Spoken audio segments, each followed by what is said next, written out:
You see that out there in the corner? There's a big puddle of gold on the edge there. That's really cool. God, seeing this right off the bat, I bet we might find some really nice ones.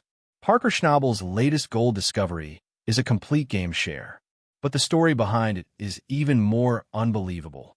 It all started with a $15 million bet that went wrong from day one with broken machines and mounting debt. We will reveal the electrifying tree-shaped nugget that gave his crew hope. But you won't believe what they had to do to a massive boulder to find an even bigger prize. Their greatest victory would in an instant become their most costly mistake. Frozen. It all started with a map. A few drill results from a piece of land called Dominion Creek hinted at a monster score. We're talking about a 7,500-acre property in the Yukon with a legendary reputation. For years, miners whispered that there could be as much as 80,000 ounces of gold buried there. At today's prices, that's over $160 million. When the entire operation, the land, the equipment, the mining camp unexpectedly went up for sale, Parker Schnabel saw the opportunity of a lifetime. So, he did something crazy. He pushed all his chips to the center of the table and spent $15 million on the whole thing. It was the biggest gamble of his life. You mine really well, and you'll make a go of it. Okay, let's do it. Thank you. Congratulations. His goal was to pull out 5,000 ounces in a single season, a haul that would make him a legend. But here's the kicker. All that gold was supposedly buried 40 t down, locked, and permafrost as hard as concrete. From the moment they broke ground, Dominion Creek felt cursed. It's funny when you think about it. You spend that kind of money, you expect a little good luck. Not here. Parker's first plan was to run old tailings, leftover piles from previous miners, thinking it would be an easy start. The ground was already thawed, and he hoped for some quick gold to build momentum.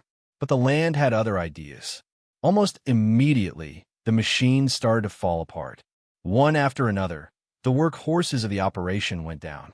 The teeth on an excavator bucket snapped clean off. A hydraulic hose on a bulldozer exploded, spraying burning hot oil everywhere. Every day brought a new expensive breakdown. With every minute a machine was down, the clock was ticking and the money was draining away. The pressure was unbelievable. One minute, Parker was a mining prodigy who just made a boss move. Next, he was staring down the barrel of a $15 million disaster with no gold to show for it. The mood in the camp was grim. You could feel the stress in the air. The crew was working around the clock, patching up broken equipment in the freezing cold, all while the dream of a big payday was slipping through their fingers. What is going on here? This right here, this is a tensioner. This keeps this motor isolated. And now you can see it's broke. They were burning through cash for fuel, parts, and wages. But the gold pans were coming up empty. It wasn't just a slow start. It was a catastrophic failure right out of the gate. Parker, the king of the Klondike, was on the ropes, and everyone knew it. He had bet everything on this ground, and the ground was fighting back with a vengeance. He had a huge team to support, and now their morale was hitting rock bottom. It's one thing to work hard when you see results, but it's another to break your back for nothing. People started to wonder if Parker had made a huge mistake. Was the legendary Dominion Creek just a myth? Had he been sold a $15 million lemon? The dream of pulling 5,000 ounces seemed like a joke. At this point, they'd be lucky to break even. This wasn't just a bad week. It was a full-blown crisis that threatened to sink the entire operation before it ever really began. He had to find a way to turn things around and fast. The beast from down under. Hard work alone wasn't going to fix this. Parker knew his old reliable wash plant, Big Red, was a legend in its own right. But it wasn't built for a monster operation like this. It was too small, too slow, and it was starting to break down just like everything else.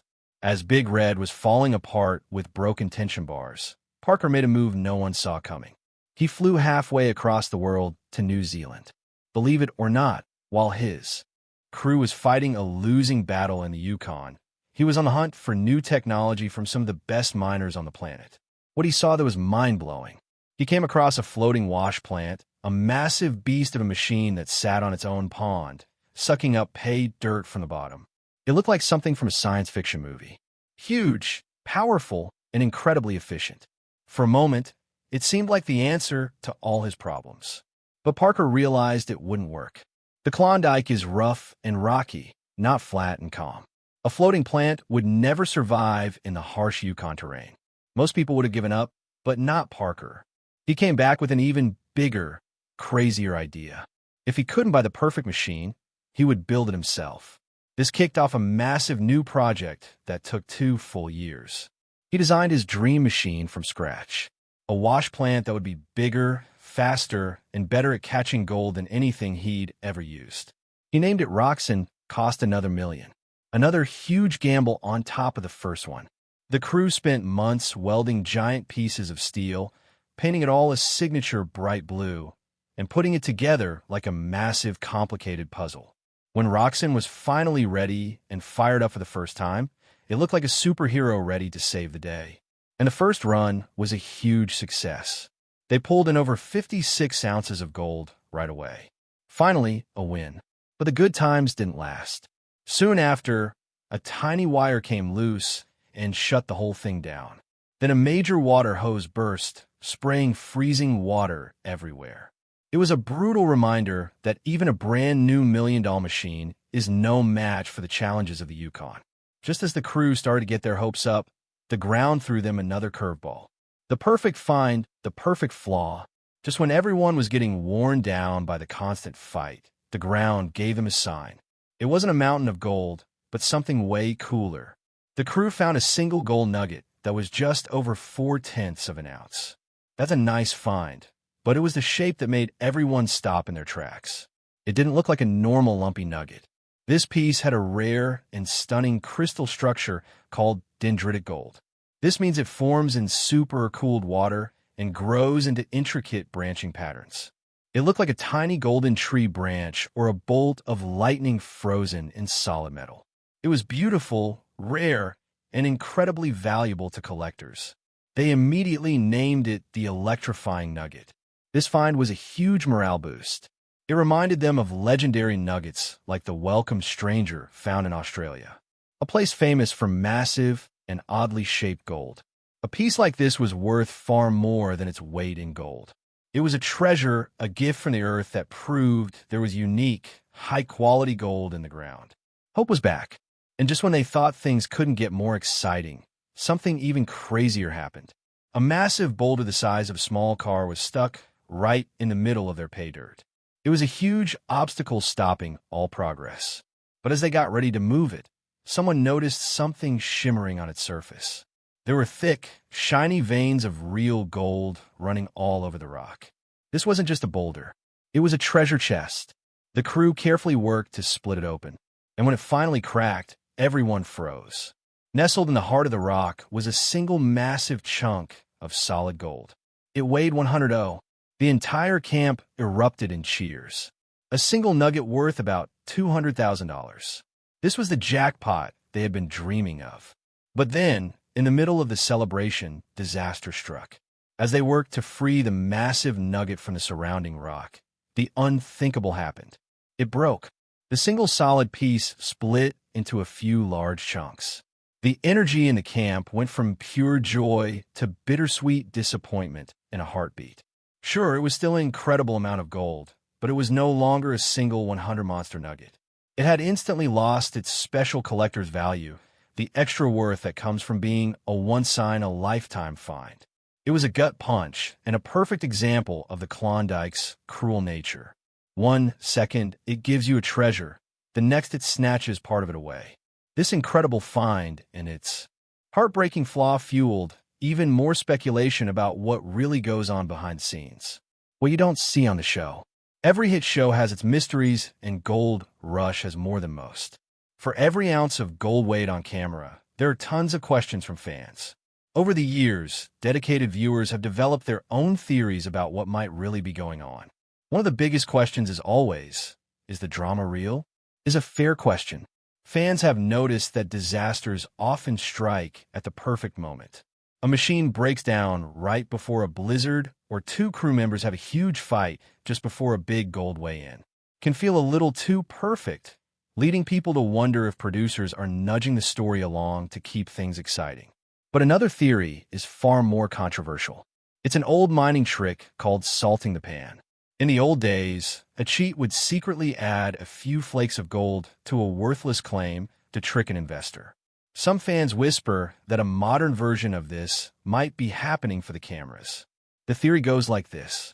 If a crew is having a terrible season, maybe a producer quietly adds a little gold to the final cleanup.